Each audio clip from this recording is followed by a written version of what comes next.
Okay. Lance, I'm giving this movie. Here we go. Oh my God! Hello and welcome to the Media Men podcast. My name is Lance, I'm Jacob. and we are here today to talk about Joker, Joker. the controversial movie of the fall. It's gonna make all of our children mad. It's going to make parents scream. I don't know where I was going Joking with that. around, you know. Doesn't include Joker from the Persona franchise, though. No. Very disappointed. In No. that. But that's another discussion. Let's for be another time. honest that you shouldn't take your kids to see either, probably, but What's wrong with Persona? I don't know, Persona, it's... Aren't they high school kids? Isn't it a little much, though? Isn't haven't played it. Kind of, I really haven't played it either. It does get bloody. Yeah. I know that. No, so a lot of controversy around this movie. A lot of people warning moviegoers to be cautious, advising parents not to take their children. You know, it's rated R. It is rated R. You really... This is already making Lance mad just talking about it. He's just violently burping. Well, It's very hostile, Lance, and he just stopped. Yeah, there has been a lot of controversy surrounding this movie, especially in the news, and I've seen a lot of people talking about how honestly, like, news outlets just want a shooting to happen. Like, they keep talking about, like, oh, don't go see Joker, someone's gonna get shot, but no one's gotten shot yet. So now they just keep releasing articles that are just like, Joker might promote violent tendencies, so someone will eventually get shot. And it's like, okay, just calm down. Yeah, it's rated R for a reason. I'm sure we'll talk about that subject a little more in the spoiler discussion. Yeah. But yeah, the lead up to this movie was pretty scarce for the most part. I remember, I think it was like a year or 2 years ago, they had that little teaser of Joaquin Phoenix just like staring at the camera test, and like a projector going over his face of like the makeup and stuff, and like maybe his laugh. I don't remember. Oh, really? Remember that? Something dropped that long ago? Yeah. I only remember the first like Joker teaser trailer coming out like earlier this year, maybe. I've been following this thing for a while. Yeah. I was Very not excited. aware of this movie's existence until like this year, and then, just waited 3 months and it was here. So It released as of this recording. We saw it 2 days ago. yeah, Friday night. Friday night.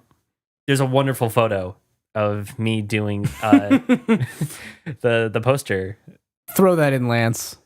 Throw that in on our me. Instagram Yeah. at Media Men Podcast. It was on our story. So oh no, I might not have the picture anymore. I do.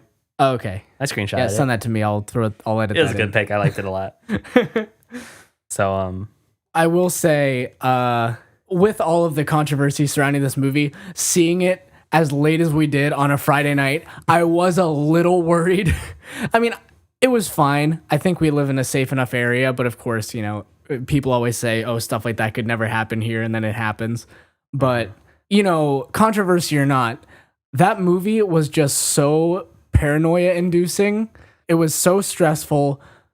It was like a scary movie in the sense that, like, you go home and you're just like, oh my God, what was that noise? Is there a ghost? Am I about to get possessed? Am I going to die? But, like, I don't think it was last night. I think it was Friday night after we saw the movie.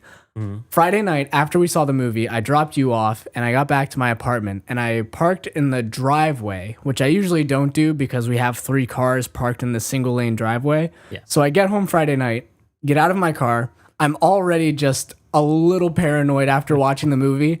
And out of nowhere from our neighbor's yard, this short older man in a cowboy hat and sunglasses walks out from their backyard. oh my God. He walks out from their backyard, like, just emerges from the shadows and, like, walks to his truck or something. I was just like, oh my God. I would have drop kicked him. It caught me by surprise. Wow. We live in a society, don't we? Yeah, I know. But yeah, Lance, you're absolutely right. The tone of this movie throughout the whole thing, thanks to Joaquin Phoenix's insane performance. He lost like 50-something pounds for it. He was in the zone. There's videos of him just like yelling at people, at the crew and stuff. Like, he was in it to win it. And I think it's possibly Oscar worthy. I mean, now that like the Oscars are now doing like, I think Black Panther was nominated for Best Film or something like that. So it's slowly being able to go into the nominations. But I think it's possible. Like the superhero genre, or like the comic book characters and their stories are starting to see some light in the big award ceremonies and stuff. Yeah, absolutely. And so right now we're doing like a spoiler-free review for our viewers and friends and family who haven't seen it yet but are going to. Mm-hmm. We just want to hear our opinion beforehand. And if you're thinking about going into this movie as like an action movie about Joker, and it's more of a character study. And I thought that was a genius move because Joaquin Phoenix I thought it was a very good choice. Yeah. I was never familiar with him as an actor, but definitely going in to see that movie, I want to see more of what he's done, because what he did in Joker was just brilliant. His laugh Yeah. is chilling. And how they made his laugh, like, instead of just like, thrown in a vat of acid, now he's evil, haha. It was like a lot of the themes of this movie were mental illness and his condition on him just laughing. They did a really good job. So this movie is all about Arthur Fleck's descent into madness, dealing with societal issues around him and how society perceives him and his actions, eventually leading up to the creation of the villain Joker. Maybe not Joker in the traditional sense, like maybe almost like a more scarily realistic sense. Yeah, a lot of grit. Yeah. This movie, going along with the idea that parents might try to take their kids to see this movie because they think, oh, it's a superhero movie, even though it's rated R, like my child will still be into it.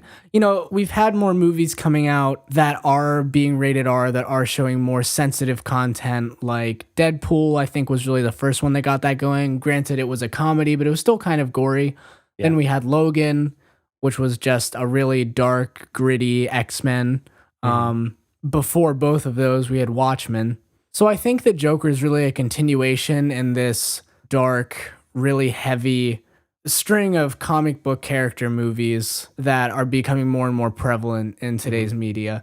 And I think a lot of people are leaning towards having those kinds of movies that really portray the true gravity of all the situations that these different characters put themselves in, rather than just, the Marvel movies are great, but rather than Thanos can punch a million people and they're all still okay at the end of the day kind of thing. Just snap. Yeah.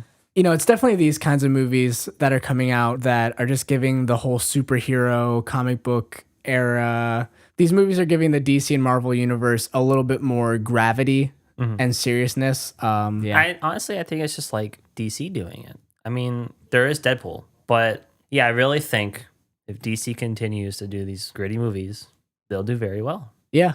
And stand out from the competition, because I know a lot of DC comics are pretty edgy and dark and more grounded than Marvel stories and adventures.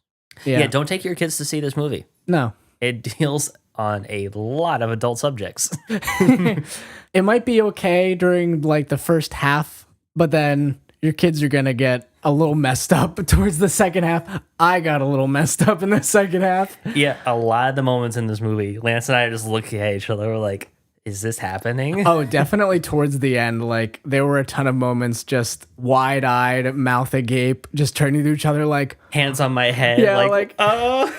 Why is this happening? This is all escalating very quickly.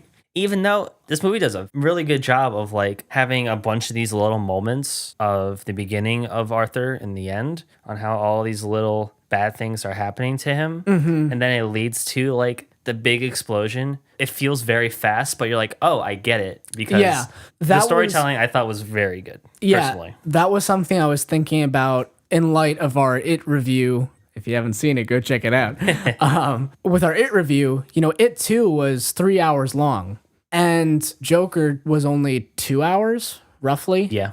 I honestly feel that kind of comparing the two movies, with It 2 being longer, like they tried to pack a lot of stuff into It 2, but like leaving the movie, I kind of felt that not that much actually happened. Yeah. But Joker, it felt like a lot of stuff happened in those 2 hours, but everything was paced really well. it may have felt like a lot of stuff happened, but then I felt like I was still able to retain everything and feel like everything made sense, like nothing was wasted. Whereas It Too, I kind of feel like it was a lot of stuff, but maybe not as memorable. Yeah, a lot of it too was just these amusement ride parts of like just like jump scares. Yeah. But of course, Joker is.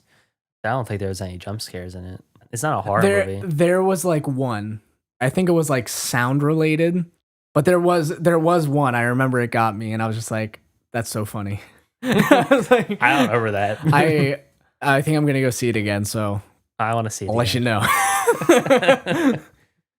How did you think about the way they portrayed Gotham? I liked it. I think it was really interesting to see this on the brink of destruction Gotham. On the not destruction, on the brink of falling apart. And it was kind of like, this city that you see in Batman that is just riddled with Riddled? Batman? riddled. Riddler.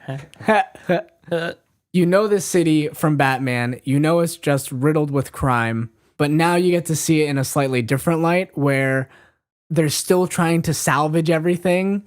And all throughout the movie, you just see Gotham slowly start to become that crime-infested city that we all know and love. Yeah, it takes place in the 80s. Do you know where it was filmed? I feel like wherever they filmed it really reflected Gotham City very well. This is saying a lot of it was filmed in Jersey. Nice. Newark, around there. Yeah, no, I thought they did a really good job with film sets and stuff. Yeah, like I just said, they made trash look good. Like the cinematography and the overall like filter of how it looked was very cool to look at. Mm-hmm. There was always little details like everywhere, like dirts and a lot of trash. A lot of trash. A lot of trash. The Gotham trash crew really needs to pick it up because there's a lot of trash in this movie. Well, hey, they're all underpaid. Everything's getting cut. There might not even be any trash men left. Well, and that's another thing. I know we kind of talked about it. Like, nothing in this movie was upfront and overly political, but I do think there were a lot of political subtleties in this movie, like care for mental health patients getting cut in the city just due to other things. Mm-hmm. Yeah, one example. I have one example. Really driving it home today. Okay. Is there any other like main concepts or ideas you thought were good about the Joker before we get into spoilers? No, I thought supporting cast was great too. I just remember that. Supporting cast was really good. What's her face? Sets were great. Stories were great. She was in Deadpool actually. She was Oh, was his girlfriend the one who played Domino? Yes. I knew she looked familiar. I think she did a good job. I can't say much because spoilers, but I feel like she could have been in it like a little more. Yeah. Just a tiny bit. I agree. Just kind of just there sometimes. But it was more of a nitpick. Yeah. You want to talk about the soundtrack? Okay. As the music nerds that we are, the soundtrack is beautiful. It's insane. It's so atmospheric. It's like its own character in the movie. It really adds to it, especially when you're in the theater with all the surround sound and the extra bass and just those raw, like very thin string, like thick hits. Yeah. It really adds to the atmosphere. No, the main theme of Joker is just so like hauntingly beautiful. Just this low string line, so gritty. It's tasty. It's so tasty. And I think a lot of music throughout the entire movie was really well used and well placed. The only complaint I think I had with that was the opening scene with him in the therapist office. Because like while he's talking or like while he's thinking, there was like a low string pluck or something that kept happening. And I feel like the nature of the scene, like what they kind of were trying to go for, kind of like, I don't know, the whole movie's tense. But I think in the opening scene, they were just kind of trying to go for a sense of uncomfortability. Mm-hmm. I think it would have been better to just have like no sound, just the environment sounds, and just kind of like have to deal with the sitting in somewhat silence while he's struggling to go through his therapy session. That was my nitpick, but like honestly, that's it. Yeah, with the soundtrack, it had a lot of like Dark Knight Hans Zimmer vibes. I can get behind that.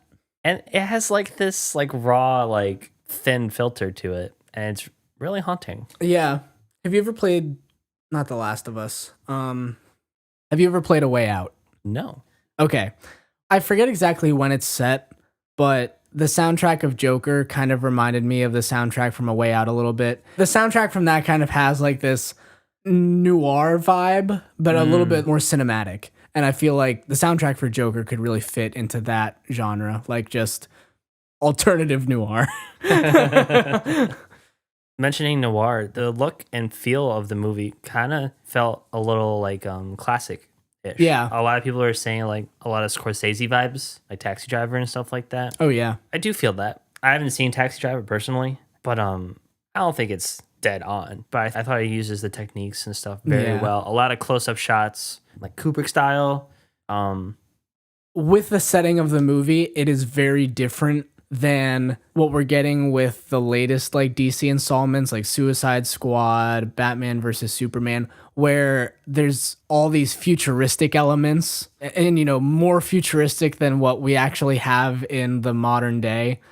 So I feel like the setting of this movie almost limits itself a little bit with that, but less is so much more. And because it limits itself, it really opened up so many ways to just be simple yet effective. It was done very well. Yeah. Amazingly well. So rating time, and then we get into spoiler territory. Then we will get into spoiler territory. Go ahead, Lance. I have been thinking about this. First impression review. I'm not saying like, you know. No, I know. But I've been thinking. And if I gave, what did I give it? Like a 4? So if I gave it a light 4, Joker is getting a 4.5. Wow. Honestly, I'd give it a 5 and not even be mad. I just feel like there has to be something else. Like someday there's going to be something else that's just going to be like, oh shoot, well that was better than that, so now I have to So I don't know. Joker is up there. I'm giving it a definite 4.5, if not higher, at least, because it is great. I want all of my friends to watch it. All right. And you, sir. So, personally, all my favorite movies, you could just feel that it was crafted by somebody. Yeah. Right? You can like feel the love. You could like the passion. You can feel the tone and the atmosphere in your body. Yeah. You know? And the soundtrack that really hit for me. Again, Joaquin Phoenix, like, I wasn't trying to get overhyped, but I knew he was going to do a really good job, and he really did. And I think he did better than I expected, honestly. Yeah. Oh, yeah. So there are some plot points that people are kind of complaining about, but I don't think they really affected me that much. I was just too, like, entranced, and by the end of it, I couldn't speak. Oh, yeah. We were just looking at each other like...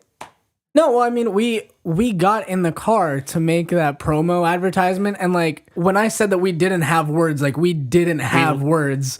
Like we didn't know how to go about describing this movie in any way that wouldn't just give it away. Yeah, like, and we still don't. I still think we're having trouble. We're still shook by this movie. Yeah. It's been 2 days. I don't know. I really felt it. Like, I can watch this movie a million times and not get sick of it. Is he gonna do it? Is it? Is it gonna happen? It's okay. Lance, I'm giving this movie a 5 out of 5. Here we go. Oh my god! I came out. Voice crack. I'm gonna cry. I came out of this movie a new man. Like, Endgame, I felt pretty shook. But this one, yeah. The way it tied everything up, as a fanboy, as a gritty movie lover, it hit the spot. It hit my heart. It just checked off every box. It felt great. I loved it. I'd do it again. So dang, I mean, I don't even have to whip the calculator out for this one. Between our two scores, your medium and average rating is a 4.75. Solid A. It was so good. Check it out. If you haven't seen it yet, in the theater. Stop watching this. Preferably be see IMAX. A friend of mine saw it in IMAX, and he thought it was fantastic. Yeah, the soundtrack in the theater, can't beat it. Yeah. So thick. All right. Now we are going to get into some spoiler territory. So if you haven't seen Joker yet, thank you for watching this first part. Go watch the movie, come back, and join us for this discussion. So you were saying that there were some parts of the movie that people were getting really nitpicky about. There were some plot points that people didn't like. Like what? I heard somebody say that the part where it's like, oh, she was fake the whole time. I didn't see that coming. And it's like personally, like I said, I was just so like in his like state of trying just to like figure out everything. I just didn't think about her. And like when he came into the door and just started making out with her after he killed those 3 dudes, I'm like, I know Gotham's messed up and the people are messed up, but that's just not right. That can't be right. Yeah. And I kind of just forgot about it. Yeah. I could definitely get behind that. Like that whole sequence of him on the train and then him back at his apartment making out with his girlfriend. That was like a little like, whoa, what's happening here? Quote unquote girlfriend. Yeah. But at the same time, it was also like, you know, he's just weird enough like that I get it. Like he's just like, oh, I feel like a big man. And I think that wasn't, I think I'm going to try to refute this a little bit. I get that the complaint is about the girlfriend not being real and that being like kind of predictable. But with that specific instance, I feel like they really built Arthur's character up to be someone who is finding joy and complacency in being the big guy, feeling like he has some power. So him killing those 3 guys on the train gives him this rush, and he's like, oh my gosh, like I feel like me. And so, you know, what are you going to do when you're feeling all hyped up on testosterone? You're going to go make out with someone. Make some babies. I don't know. Don't do that. Don't take that out of context, please. I'm just saying in the context of the movie. Yes. In the context of the movie, I felt like it made sense. Do not, and I cannot stress this, do not aspire to be Arthur Fleck. And, well, that's a great segue into all the controversy surrounding this movie. Lance, simple yes or no answer. And I think it's a very simple answer. Will this movie make murderers? I don't know. Lance. Okay, look. I want to say no. Because I think a lot of people get that this movie is about the Joker. You know, the Batman Joker, the villain. You know, he's iconic, but everybody gets that he's a villain and he's terrible. And he's a psychopath. But I think I do kind of understand some of the complaints and worries about this movie being mainly directed toward incel culture and of how those types of people might be able to draw inspiration from that and be like, oh, well, I just need to stand up for myself or just like take what I want or like, I don't know. I don't think he was an incel though. Although, in his visions with, what's her face there? I completely forgot her name. Yeah. But, treated her fine. I mean, after he figured out he was adopted by his mom. That's when shit when he broke. That's when shit really hit the fan. Yeah, I don't know. And I guess you're right. All throughout the movie, we kind of see this pretty normal relationship going on between Arthur and his girlfriend, his quote girlfriend. And it really isn't until he kind of like snaps out of everything or at least until we see what the reality of the situation is, him sitting in her apartment as she's putting her kid to bed and is just like, you need to leave. So that might be the only like really dark cross the line moment in that whole thing. He also stalked her. He did stalk. Can't forget about that. I did forget about that. I definitely At first it was forgot like, about that. oh, is he gonna talk to her? And it just kept on going, and I'm like, oh no, this is not good. Yeah, I don't know, man. Like, I kind of see how the whole stalking thing and showing up at her place could kind of like lead to the worry towards incel culture. You know, Arthur Fleck in this movie wasn't the kind of guy who was like, send me pics of your boobs or I'll call you a bitch. He wasn't that kind of guy. He was just very mentally troubled and was not able to Yeah, he didn't want them grasp hurt. the reality of everything. If there was one thing that I thought was going to be predictable throughout this entire movie was that once we saw the reality of the girlfriend situation, I thought at this point he had already snapped enough that he was going to kill her child and then kill her. Oh, I didn't think that. I'm sorry, I'm dark. Well, No, explain. you had the whole lead up to that scene with the flashback to her in the elevator, like not talking to Arthur, but motioning the head gun to her head, like as her daughter keeps talking to her. And I was like, oh my God, he's going to think that the daughter is in the way. And like, he wants to like make her happy. So he needs to get rid of the daughter. And granted, we don't actually see the end of that scene. So who knows what could have happened, but I don't think that happened. It didn't happen. I don't think. No, I mean, you know, he's sitting in her living room alone. She tells him to leave, and then it's just the next scene. Yeah, I think he just I think he just left too, but you never know. Yeah, like, and another thought is that like the whole thing was in his mind, like the whole movie. Oh, true. Because of the scene at the end after the final rise up, and then the scene where he's all bloody, and then he makes that smile with his face in front of everyone. I thought that was really like, oh boy, he is 100% in this now. And Yeah. he is now the Joker, you know? It totally felt that way. Yeah, but then he winds up in the psych ward. So it's like, oh, everything could have just been in his head the whole time. Like he could have just been in the psych ward this entire time. Yeah, and then he comes out with blood on his shoes. Yeah, So it's implied that something happened to her. yeah. I'm gonna say no to the whole thing being in his head because that's just lame. Yeah, I'm sure they're gonna want to branch this out. Yeah. And like for everything that happened in this movie and for all the character development and everything, it would just be such a letdown if they just retconned it and they were like, yeah, it was all in his head. It was just a Super Mario Brothers 2. Yeah. He was just asleep the whole time.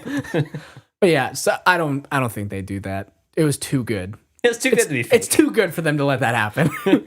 I did like that at the end though, with him leaving his appointment with the psych ward's therapist with the blood on his feet. I was like, oh my God, classic Joker.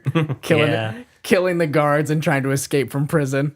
Yeah. So that was good. In the Arkham Asylum games, he gets captured and then escapes. Yeah. So maybe they'll do something with that. Speaking of Batman, I've heard some opinions that the Batman tie-in was a little not necessary. I personally thought it was handled pretty well.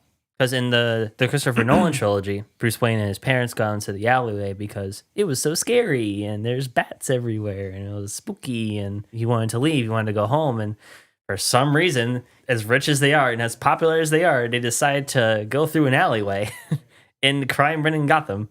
And then they get murdered. In this movie, after Joker kills Robert De Niro, who we forgot to mention in the review, Yeah. who did a pretty good job too. Yeah. He could have phoned it in and just done his thing, but I thought he really put a nice late night show edge to it. Yeah, he really did. His own little happy character. Murray.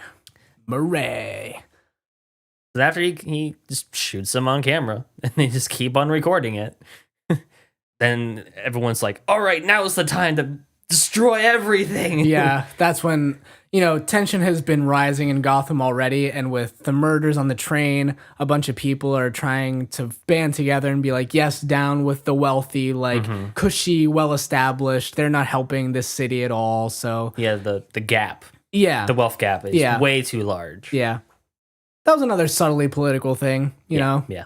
But yeah, so all of Gotham just starts going crazy. And that's when we see one of the protesters confront Thomas and Martha Wayne in the alley with Bruce after seeing the show. Like they're trying to in this case, they're trying to escape the chaos. Yeah. And they got shot. And Bruce is just standing in the alleyway. I don't know. I feel like I like the Batman tie-in. Like I like Thomas Wayne's presence in the movie as this wealthy man he was always there in some capacity. People were always talking about him, even if he didn't get much screen time. But I liked how they incorporated all the Batman stuff. I liked how they incorporated Thomas Wayne into the movie and kind of connected Arthur and his mother to the Wayne family to make it a little bit more personal. But the origin of Batman with his parents dying, I thought that was okay. I thought it was just kind of squeezed in there to make sense. But on second thought, I did love the line at the end with Arthur in his therapist meeting in the psych ward. And the woman asking him, like, what are you laughing about? What's so funny? And it's just the flash to Bruce and his parents dead on the ground. And he's like, you wouldn't get it. That was so good. That was so good. I agree 100%. I guess my take on the quote unquote controversy, I don't think it's that violent enough that people are going to go crazy over it.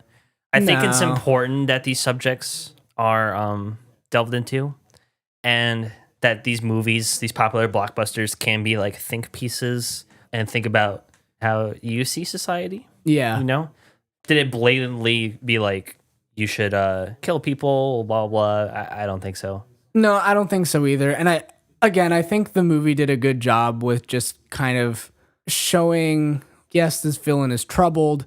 There are a lot of things that went wrong. Like, could he have probably been saved in some capacity? Like, yes.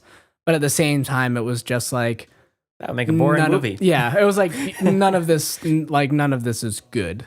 A tragedy. You know? And I think it was also still like, especially towards the end of the movie, it got over the top enough that it was just like, oh, that's right. This is a comic. Like, you know, you did mention the studio scene with Joker killing Murray. I loved that because it was so tense. Yeah. In a lot of animated Batman stuff, there's a 2-movie series of like old Batman.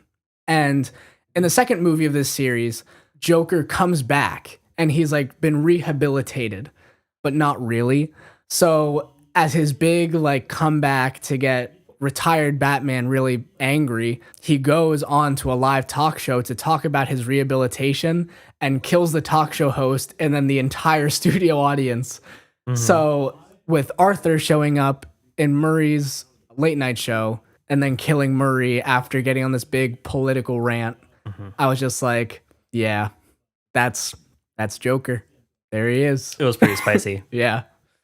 I can't imagine the mental toll it takes to play Joker at that level. Yeah. Especially in the context of how the Joker is portrayed in this movie. Yeah. Like this mentally deranged and literally everything is just kicking him down, literally and metaphorically. He got beat up by a bunch of teenagers for stealing a sign. Yeah. Yeah, it's just one gut punch after the other. And like with every new thing that happens, you don't quite know how he's going to take it. So, like I said, I gave it a 5. I personally really enjoyed it. I think it's probably going to be my favorite movie of the year. Yeah. Or at least up there. Like it's definitely, I think, going to shape up to be one of my favorite movies of the fall, if not the entire year. And, you know, while it's not scary, I think it's definitely a good fall October movie to go see. Not scary, just really stressful, just really uncomfortable. Yeah. I honestly think like the best way to see this movie would be to think about these issues and morals. Yeah. And like another great thing about this movie is you can take so much out of it the way you want it. I know a lot of people just wanted to see an action movie and didn't get it, so they didn't like it.